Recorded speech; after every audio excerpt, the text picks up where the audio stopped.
Okay, so today is the 22nd of January. We have a lecture today. We're going to be talking about density, which is one of our physical properties.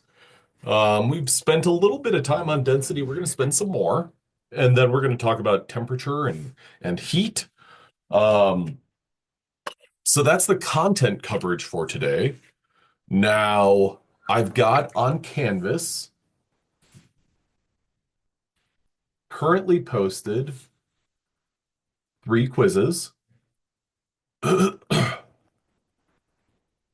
1.5, 1.6. Now, just so everyone is aware, this one right here, um, that doesn't have to do with the chapters of the textbook that we're using, but instead the module for our class. So we're going to have three modules. So over the course of the semester, you'll have quizzes 3.1 and 2.1 and 2.5 and so on. Those quizzes are up for you to do. You have two attempts and 15 minutes each.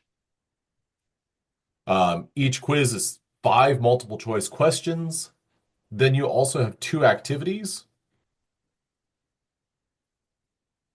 and they are a word search and a crossword puzzle.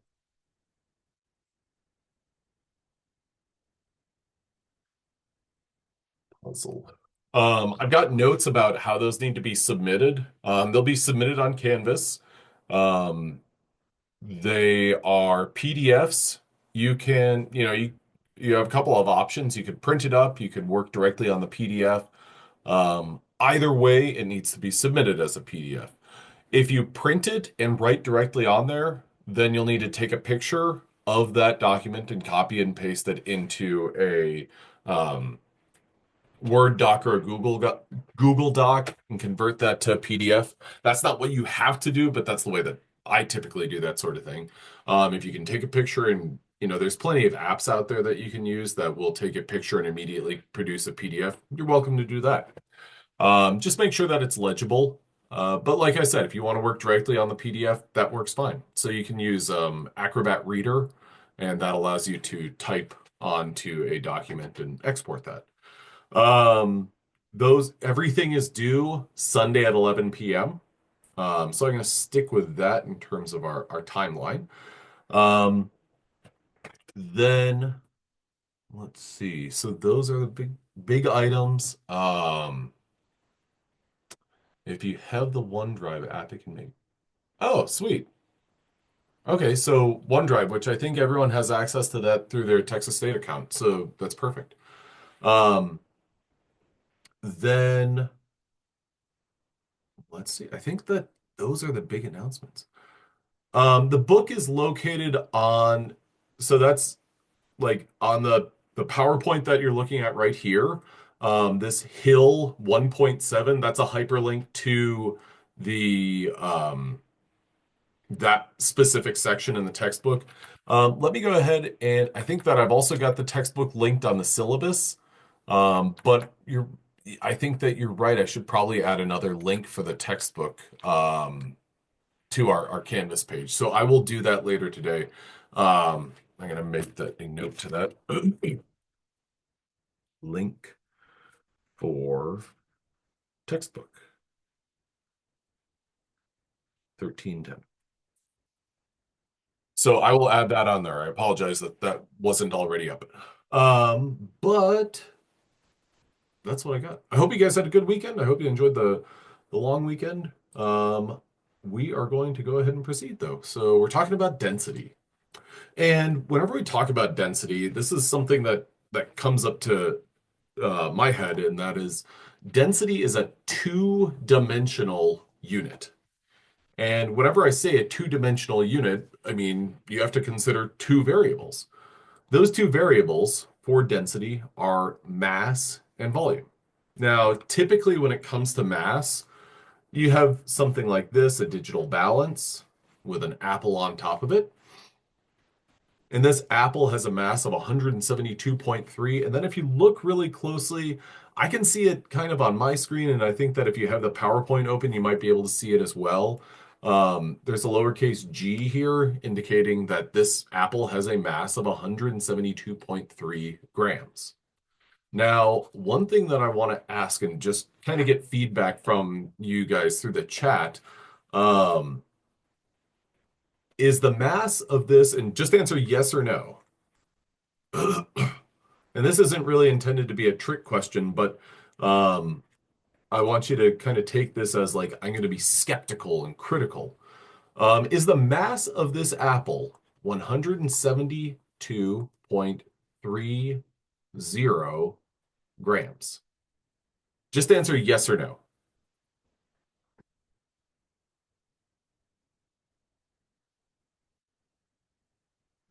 Okay. Okay, we got quite a few saying yes. Now, my follow-up question is, I see a couple people who say no. Um, what if I told you that the mass was 172.33 grams?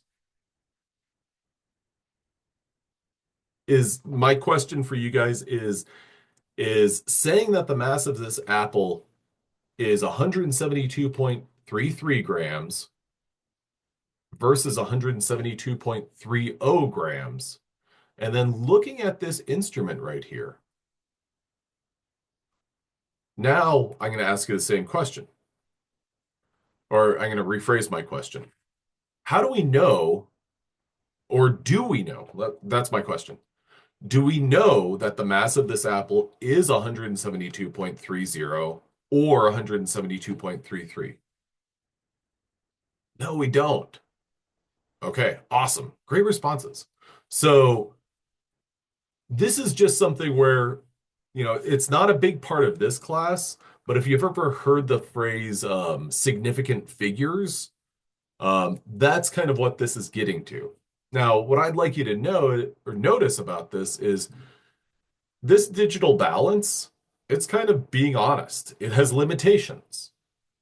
It can tell you the mass of something to the 10th position.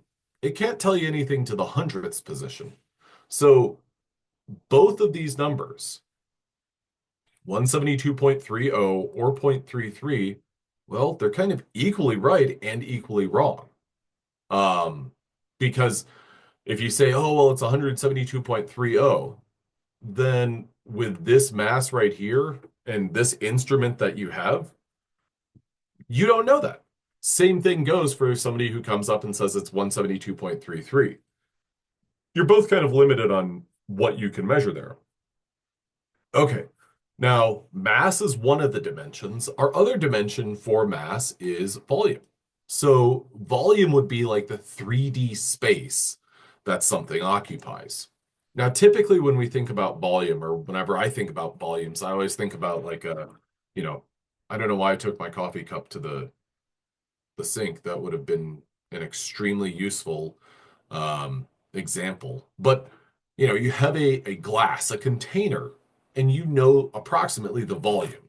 The units that we use might vary a little bit. Like I'm sure most of y'all will hear 20 ounces and think, oh yeah, Dr. Pepper, or Diet Dr. Pepper, or Diet Coke, or 44 ounces. And think, okay, that's the large or extra large styrofoam cup at the 7-Eleven.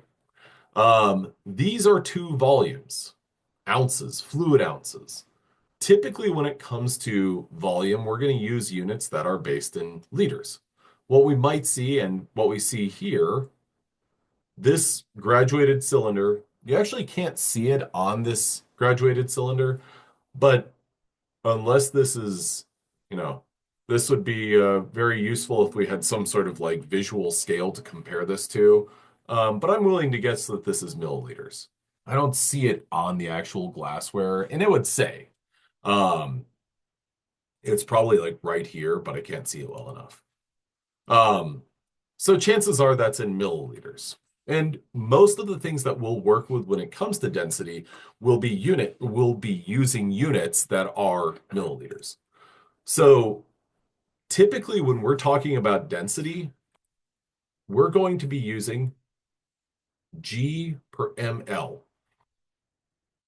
Now that's not to say that we wouldn't use something else, but density has this kind of simple formula.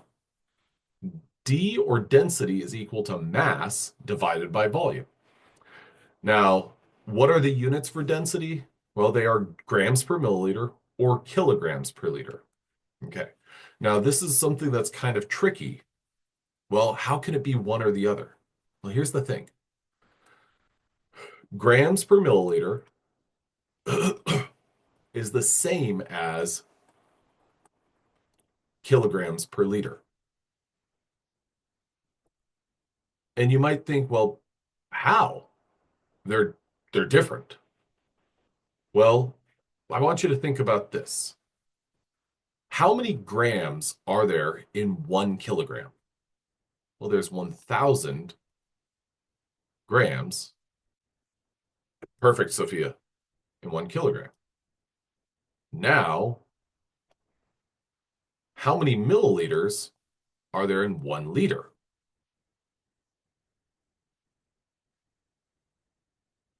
1,000 as well.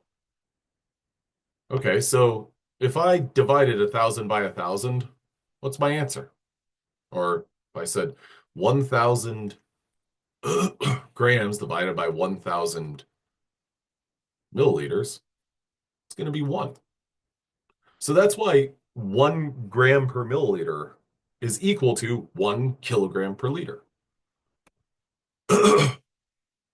Now, just as I like to share these two units and say they are effectively the same, um, I'm going to more often than not use grams per milliliter. Um, and it's important to keep those two kind of linked together because what is not correct is to say 1 gram per liter. Okay, now here is our first poll question for the day, popping up right now. And okay, I got these going. 1310 Q1. Launch.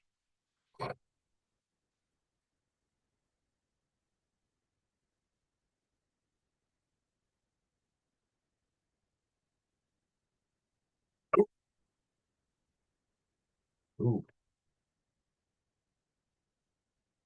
give another 5 seconds or so. We're pretty close to 100%.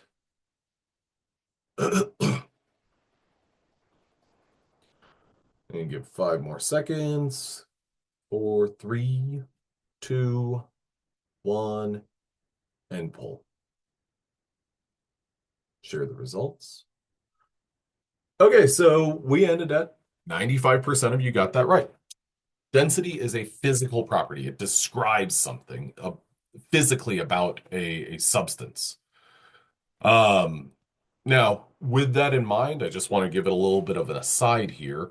There will come, or from time to time over the course of the semester, what I like to do is I like to pull up a poll question, and then I will look to see if either every person gets it right, every person who answers gets it right, or every single person who's in the Zoom answers it. When that happens, I usually like to throw like a bonus point towards an exam. So just to kind of give you a, I don't know, extra incentive to participate in that. Okay, so poll questions are a part of the participation. Um, and I previously mentioned there are discussion prompts that will be posted on our discussion board on Canvas. Um, Today's will be posted a little bit later this afternoon, and you'll have 24 hours. This is for people who are not answering the questions in the poll or answering the poll questions in the Zoom. Accuracy of the responses is not an important part in terms of are you getting participation, but it is maybe a part of the are we going to get a bonus point on an exam? Okay, so here we go. Density of liquids. I want to get into a couple of different liquids, and in order to do that, what I'd like to do is share a demonstration, which is right here. So this is an experiment where we have a total of 6 different solutions, and what we're going to do is mix them up.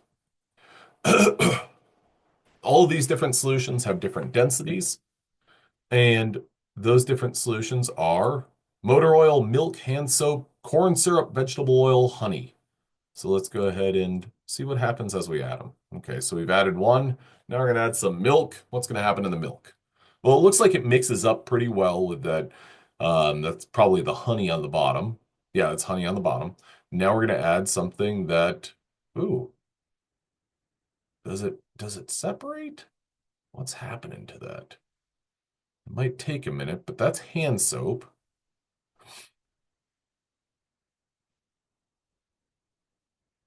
That one doesn't separate particularly well. It gets there. So the milk is below that, hand soap's above that. Motor oil and corn syrup. Oh, corn syrup goes down.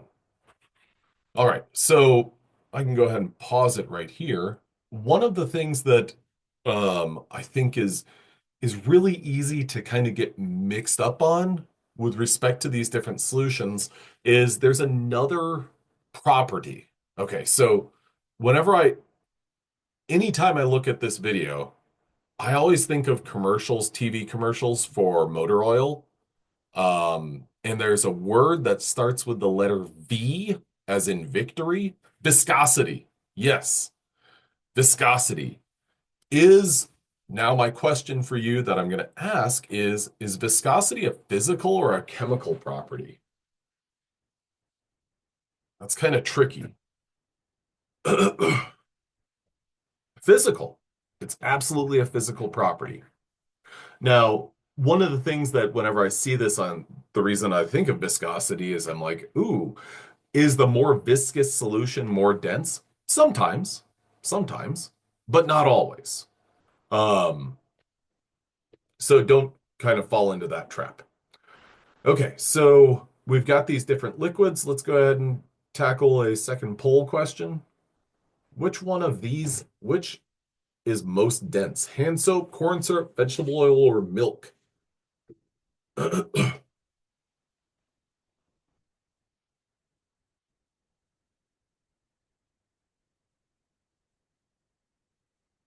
We got 108 people. I'm going to give it another 10 seconds. 5 seconds. And there's people still filing in. I'll give it until I see us. Okay, we've stopped right there.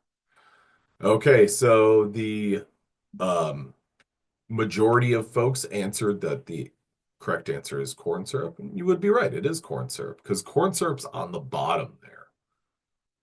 Now, that's where we're mixing two solutions, one with a considerably more dense, or one that's some that are considerably more dense than others. Now, if we wanted to measure the density of a liquid, what would we do? Well, the density of water is 1 gram per milliliter. Density of ethanol is 0.79 grams per milliliter.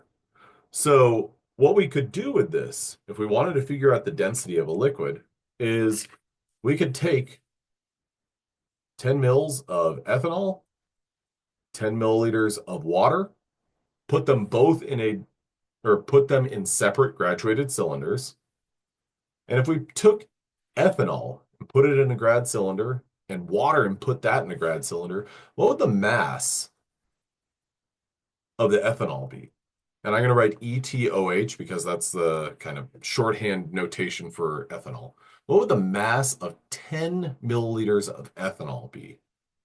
I'll give you a little bit of a hint. 10 mils of water is 10 grams. We got 7.9 grams. You're absolutely right. One of the things that I like to do with this right here is I like to break this down. And I like to say 0.79 grams is 1 milliliter. So whenever I write it out that kind of explicitly, I can say 1 milliliter of ethanol has a mass of 0.79 grams. Okay, so then what if I had 2 milliliters of ethanol? Well, I know that 1 milliliter of ethanol is 0.79 grams. 2 milliliters of ethanol is going to be 1.58 grams. And I can keep scaling up from there until I get to something like, well, 10 milliliters of ethanol is 7.9 grams. Okay, cool. Great. um, Next up, we've got this kind of virtual demonstration. Measure density to identify the liquids D and E. Okay, so this is basically just an experiment, or a kind of digital experiment where we could jump over. I've got this in my browser right here. And what we're going to do, physical and chemical properties. Oh man, learning objectives, real world app. Click. I clicked start earlier.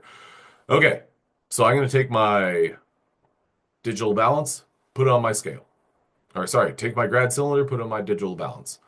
And I can't clear this out, but I know that the grad cylinder has a total mass of 100 grams. Let's go ahead and drag a solid. Like, I don't want to drag a solid. Oh, wait, where's my... Oh, okay. So then I can get, let's get liquid D. I'm going to put 150 milliliters in here. I know that the grad cylinder alone is, and I'm going to write this on my screen. You guys can't see this, but that's okay. Is that's not what I wanted. 100 grams. My volume of 150 milliliters. Drag, drop, 249.56. Okay, 249.56 minus 100 is 149.56. So now I'm going to jump back to my other screen right here. I need to change this to, dang it, that's not what I wanted. I need my eraser. There we go. Eraser. The volume that I just measured out was 150 milliliters.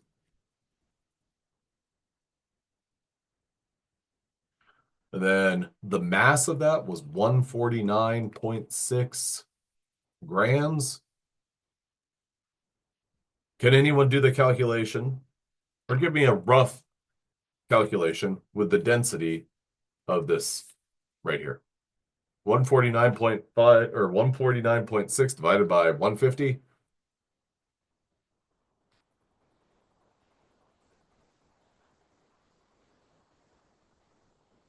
Yep, 0.9973. Yeah. We're going to go ahead and kind of round that up to 1 gram per milliliter, but we'll go ahead and also write out 0.997 grams per milliliter. Now, this would be helpful if I had a specific, if I had a list of solutions. If let's say that I said I had water, 1 gram per mill. Yes, that is the density of water. If I had, let's say, seawater, and my density was 1.01 gram per milliliter. And then let's just say for the sake of fun, we'll say Dr. Pepper. 0.997 grams per milliliter. If these three densities were all listed, and we came up with this calculation of 0.997 grams per milliliter, we would be able to say, oh, well, the liquid that we measured the density of was, given these three options, what would we say that it is? if we had these very precise measurements, that's the important part, these very accurate and precise measurements,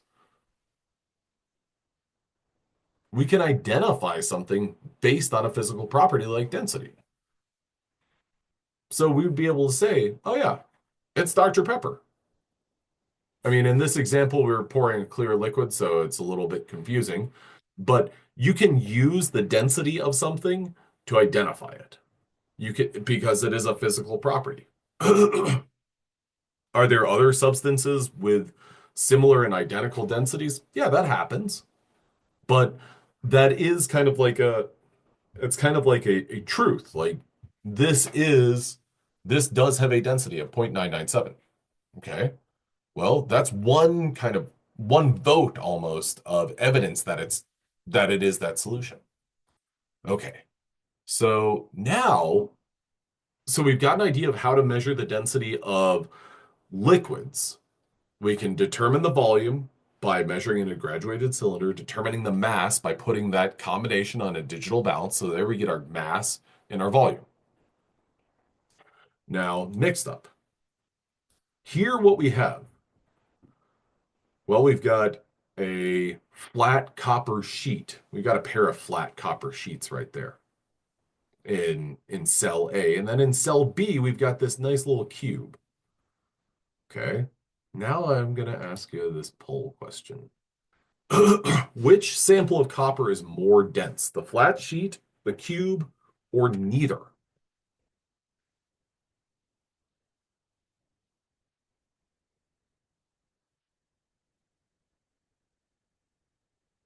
The tide is kind of turning positively. Oh, yeah, we're getting close. Right? No. We got 74 answers. I can give another 10 seconds. Let's see if we can get to 108. If we can get to all 108, that's a bonus point on the next exam. And I think we've got 3 more questions. So if we don't get at this one, we'll go to the next few. Exactly. Okay. I'll give Toll exactly 1 minute. That's 10 seconds. We got 12 people left. I don't mean to sound so negative, but I don't think it's going to happen. Not on this question. Maybe another one. We're going to get there. We're going to get there. I assure you, we're going to get there. Okay, I'm going to stop there. We got 97 responses. And guys, I got to tell you, the results, here they are. The number one response was the cube. Then neither.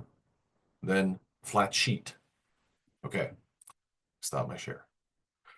And I'm going to go back.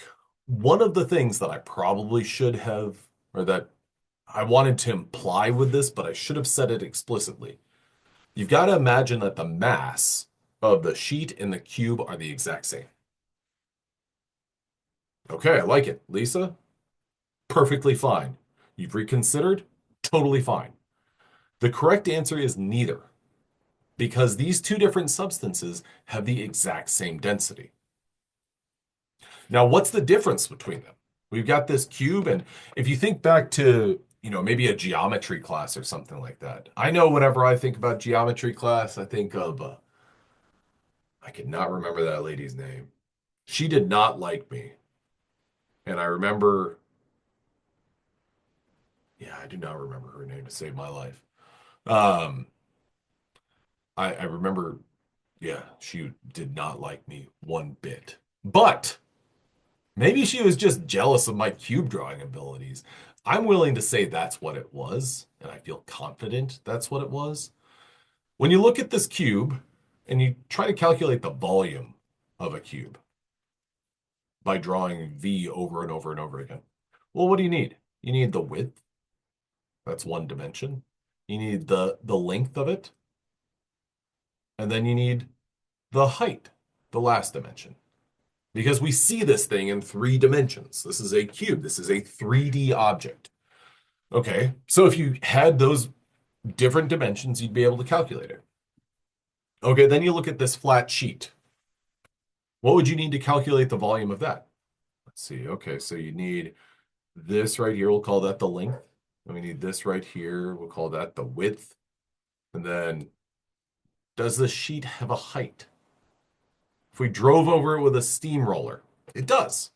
That height might be very, very low, but it does have a height. So it does have three dimensions, just like a sheet of paper. You might be like, man, that's like a sheesh. A sheet of paper? That's like a nanometer. You're right. It might be. That's what it is. Okay. So we do have a volume. And that cube, I like to imagine that I drove over it with a steamroller and I flattened it out. The mass stayed the same, but the volume also stayed the same. So it looks different. The shape might be different, but the space that it occupies is going to be the same. Okay, next up is, well, if we took that flat sheet of copper, calculating the density of that's kind of tough. Measuring the density of that's kind of tough, especially if it's like super, super thin. Well, one of the ways, or sorry, let me rephrase that. The way that we measure the density of an object is by measuring the water that it displaces. Okay, so just imagine that you got this iron ball right here. And you were to take that iron ball and drop it into here. What's going to happen to the water level in this graduated cylinder? Is it going to go up? Is it going to change? It's going to go up. Absolutely. Let's say that it goes up to 215.0 milliliters. Why did it go up that much? Well, because that iron ball basically displaced it. The iron ball caused that solution to go up. So now, if we have this hypothetical situation where we threw this iron ball into this water, what's the volume of this iron ball? We went from 200 milliliters to 215. It's 15 milliliters. You're absolutely right.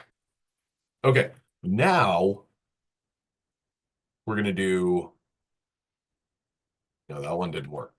Um, so what we've got here is we've got all of these different substances. And if we were to drop those different um, substances into this water, we would be able to see, well, how much water this object right here displaces. And if the density, or sorry, and then the density can be calculated. We can figure out the mass by putting on digital balance. And then we can figure out so this would be our one dimension. And then we can take this and drop it in here. We figure out the volume. And when we do those things together, we can ultimately come up with, well, a response. So let me make sure that this one was working.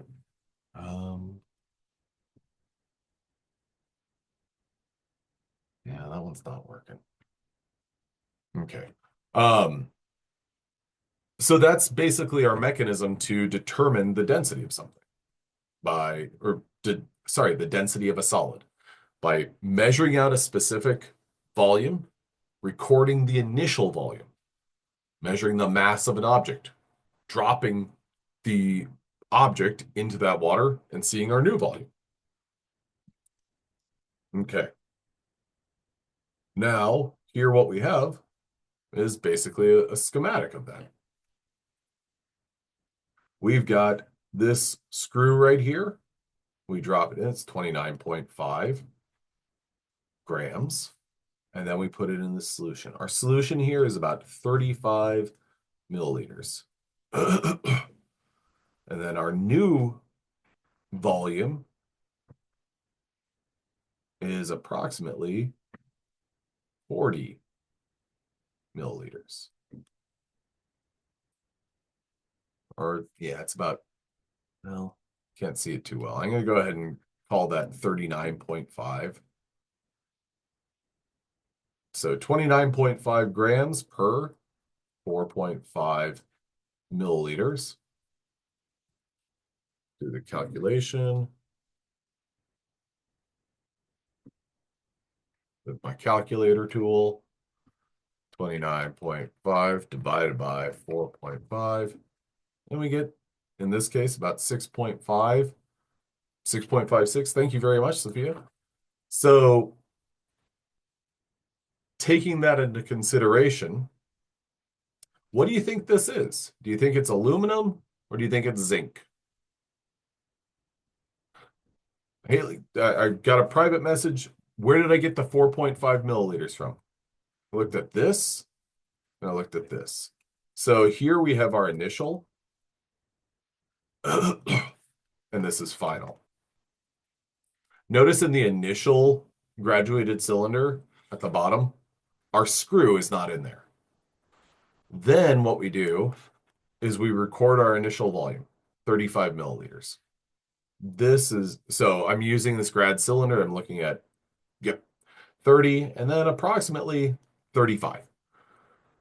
I drop the screw in there. It's the bottom and the solution goes up and it's approximately 39.5. So our volume difference is going to be the final volume minus the initial. So we're looking at 4.5 milliliters. Now, based on this information, 6.56, I think is what it was, grams per milliliter. That's the density that we determined. Do we think that it's zinc or aluminum? Most folks were answering zinc. And given these two options, 2.7 grams per milliliter or 7.1 grams per milliliter, I would lean towards zinc as well, just because I'm guessing that maybe this isn't exactly 35. Maybe it's like 35.1, but I guess I can blame it on my vision or the picture, the resolution of the image. I can't get a super precise measurement there. But there we go. Okay, now, can I get a thumbs up if you feel good about determining density of a solid and measuring it by displacement?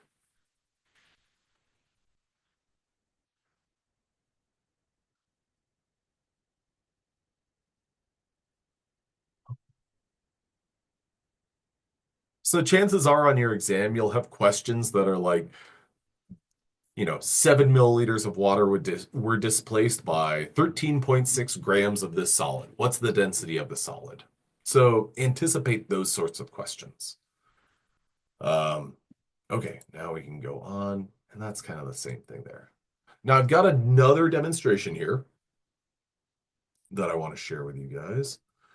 And this demonstration is from a platform that's like a really great free resource. And it's developed at the University of Colorado, which that's one of those schools that is weird to me. Their name and their, I think the acronym they use don't match to me. They are the University, which starts with the letter U, of Colorado, which is a word that starts with the letter C.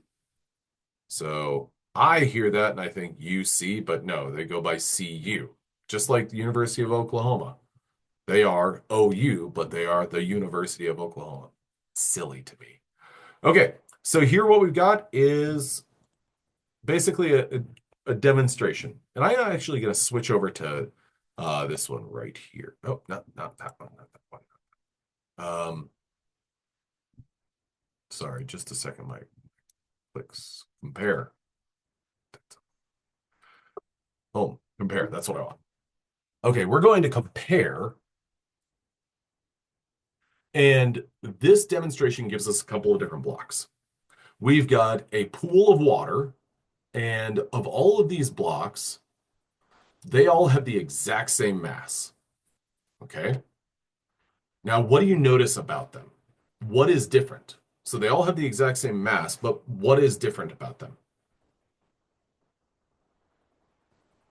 They're different colors. The volume. The volumes all vary. So if the volumes vary, what do you think that means for the densities? Will the densities be the same?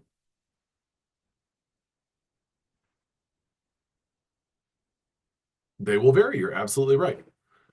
Now, does anyone have a vote for which one of these blocks is the most dense? Strong votes for, yep, D, D, D, D, D, D, D. What about least dense?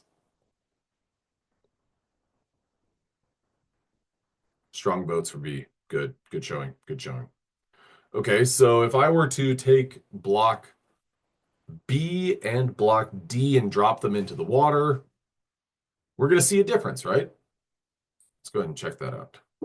Ooh, a floater. Oh, okay, makes sense. C sinks. What about A? Well, we've got kind of a binary operation. Either it sinks or it's going to float. Let's 5, 4, 3, 2, 1. Oh, snap. Oh, wait a minute. Wait a minute. Stop the press. A, is that floating or is that sinking? I feel comfortable saying it's kind of floating. Um, Anyone have objections to that being kind of floating? Now, what do you think that means about the density of A and the density of the solution, the water, basically? Absolutely. So that's where we've got an instance where they're basically the exact same. So the density of that solid and the density of that liquid are the same. So certainly it's floating less than B. So you can say that B is, let me remove some of these guys. If you were to compare the densities of A and B, those aren't the same. Chances are the density of A is going to be the same as the density of the solution. And when you look at that, let's think about our units.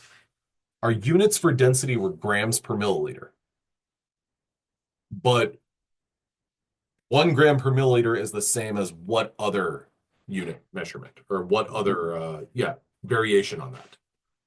Look at the units of this and think about it. 1 gram per mil or a kilogram per liter. Okay, so I'm going to bring this back for just a second. Our initial volume is 100 liters, 100.00, 100 liters of water. That's water in the bottom there. Our solid block here is 5.00 kilograms. So if I take this and drop it in, I'm going to displace some volume of water. I displace exactly 5.00 liters. And notice this is one where I can lift it up, drop it down, take it to the bottom. And this is what you would see if the density of, this is what you would see in practice if you had the density of a solid and a liquid being the exact same. So now, with that in mind, I'm going to add another poll question here. Think about this with respect to ice and ice water.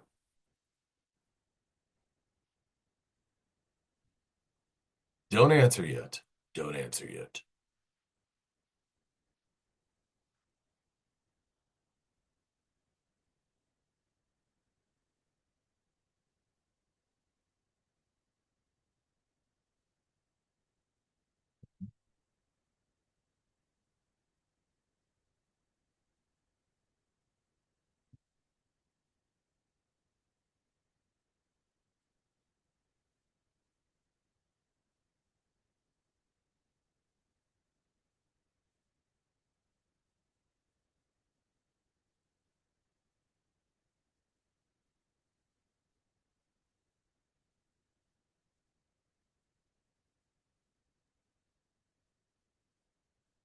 This is going to be a yes or no question. And just thinking about this example here, the library. Wait, I said no, don't answer. Sorry, I made that sound. That's a really kind of off-putting, ridiculous sound. Okay, and then we're gonna launch this one.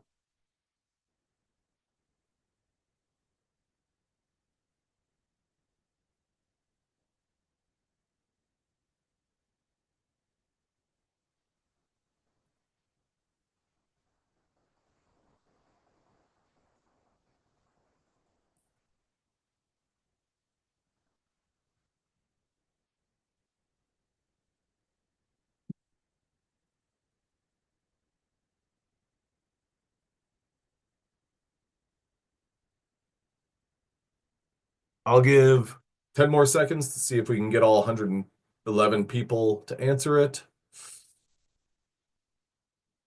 Because spoiler alert, we're not getting 100% correct. We got 15 people left. All right, come on, come on. There's a bonus point on your first exam waiting for you. You got 8 people. Hello? Hello?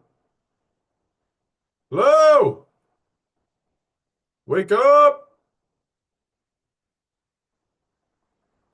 It's not. Oh, what just happened was one more person joined, so now we're up to 112 people.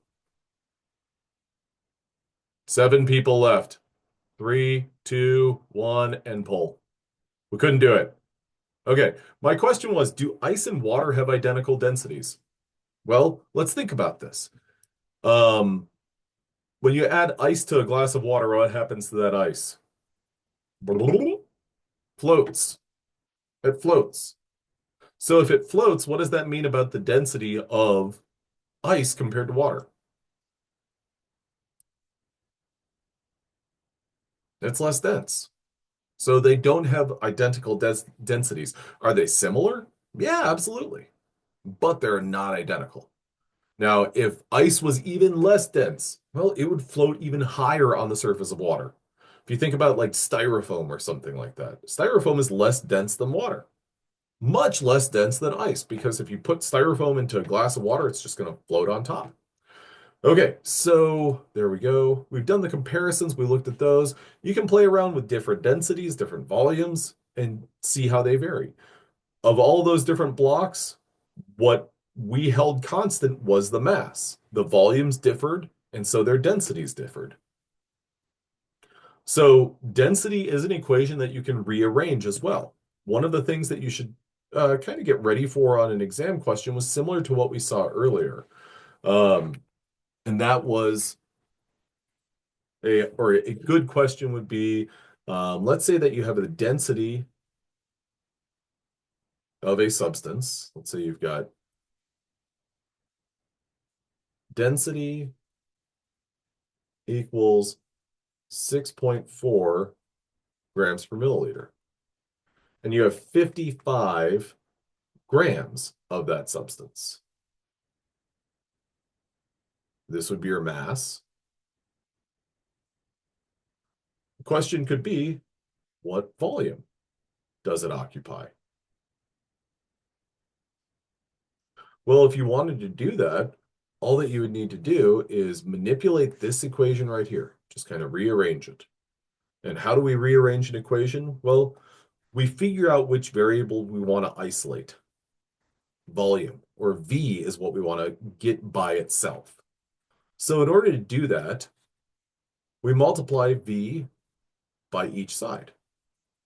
When we multiply on the right-hand side here, where I'm putting my star, well, volume would effectively be in the numerator and in the denominator. This would be basically V over 1. When you have something in the numerator and the denominator, what happens to it? It gets canceled. Okay? Then we have this equation where it is V times D is equal to M.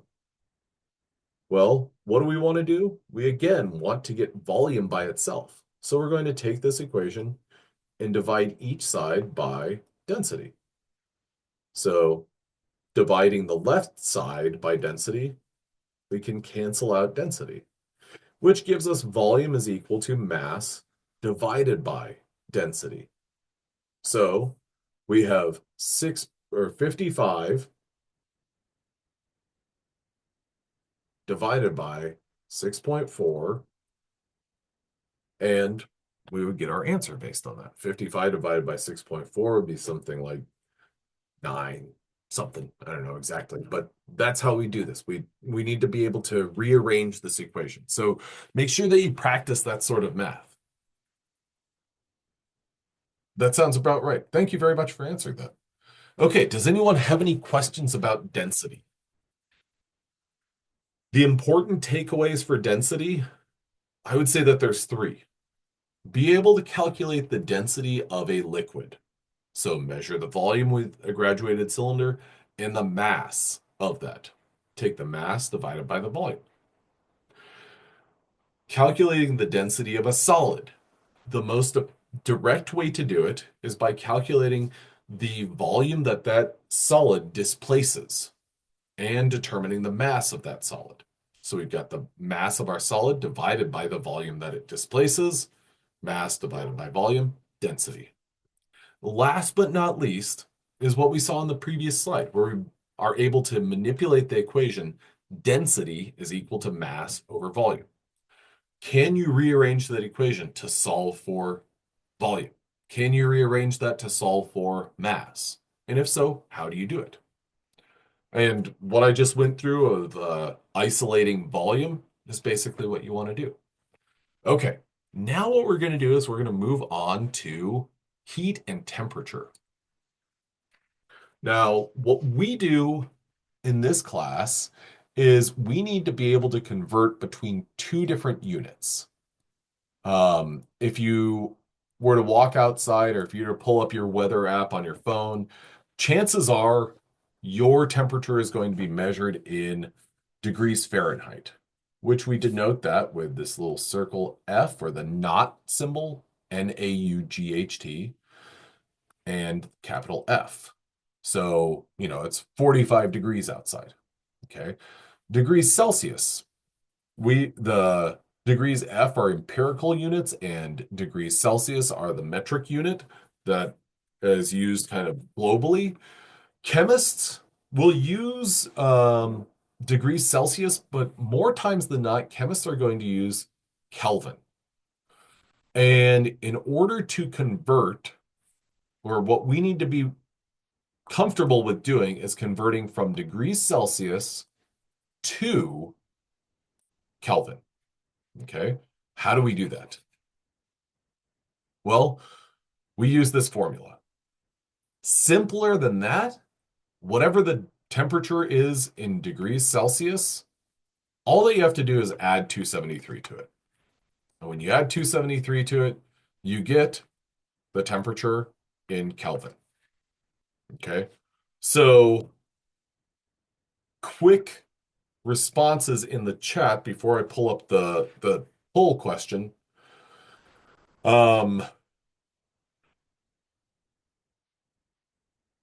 If you were to, let's say it's 100 degrees outside, 100 degrees Celsius, what is it in units Kelvin? 100 degrees Celsius is how many Kelvin? 373. Nice. Out of the park. Okay. And give 5 seconds for everyone to wake up. This is our chance. I think we're going to get everyone who answers this to answer it correctly. And leave this one for about 1 minute. Which temperature is higher, 25 degrees Celsius or 25 Kelvin?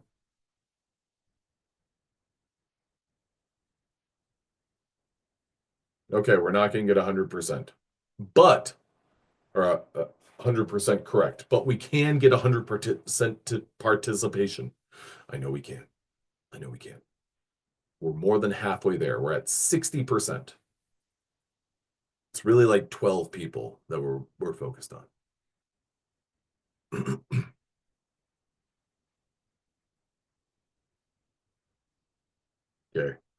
21 left. We got 20 seconds left. 16 left. Oof, 15 seconds. 10, 13, 12 people. 5 seconds left. It didn't happen today, folks. It's going to happen. I know that it is. Okay. So the simplest way to do this is to look at this and say, okay, well, it's 25 degrees Celsius. We're looking at a comparison, 25 degrees Celsius to 25 Kelvin. So what we need to do is convert this to 1 unit. We need to either get them both to be degrees Celsius or we need them both to be Kelvin. What I'm going to do, since most chemists use Kelvin more times than not, is I'm going to add 273 to that 25. So that means it's 298 Kelvin. Okay, so 25 versus 298. Well, if it's 25 degrees Celsius, that means it's 298 Kelvin. So between the two, which is higher, it's going to be that 298 Kelvin or 25 degrees Celsius. This is a little bit of a tricky question. Think about this question when you're getting ready for next class period, okay?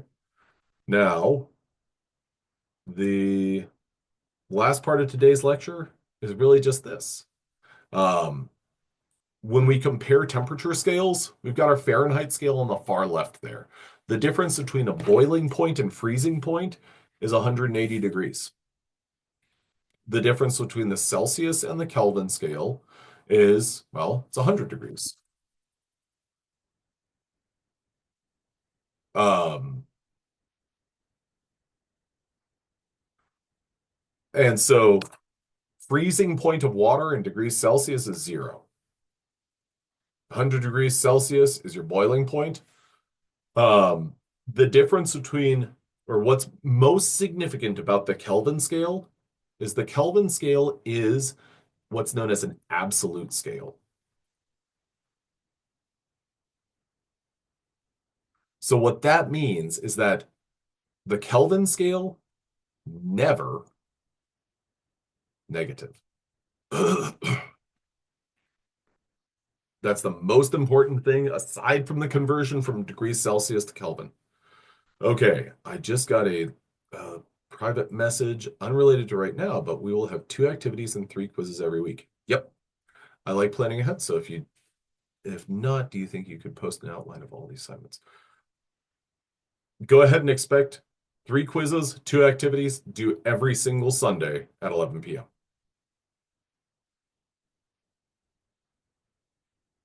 So what that means is we're going to have, oh, and one last thing before I wrap. We're going to have roughly 15 weeks of instruction.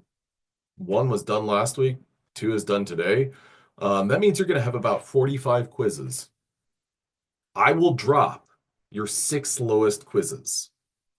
So what that means is if you miss for any reason, I'm not going to give extensions because I'm giving everyone 6 dropped quizzes. So that's effectively 2 weeks worth of classes or 2 weeks worth of class. So if you email me and say, hey, something happened, I wasn't able to take the quizzes. This is just kind of my blanket statement that I'll say it, I'll communicate with you. I'm not going to be like, yeah, I already answered that.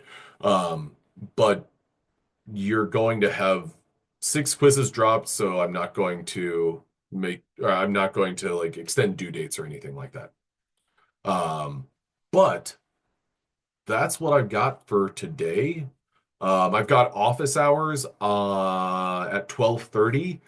I'm trying to integrate more things into your calendar on Canvas with respect to like links for class and everything. Just because I don't want to, forget to send the announcement that, hey, here's the Zoom link. I want to give you, I've got the link at the top of our Canvas page now. I want to give you kind of good go-to spots to click that link. But other than that, thank you guys so much for coming to class. We're still in the first chapter. Today, what we covered was 1.7, 1.8. And this is pretty much the depth of 1.7, 1.8 that I'm looking for. I hope you guys have a great day. Thanks for coming. Thanks for participating. Next time, we're going to get some of those poll questions. Okay? Deal? All right. Thank you guys.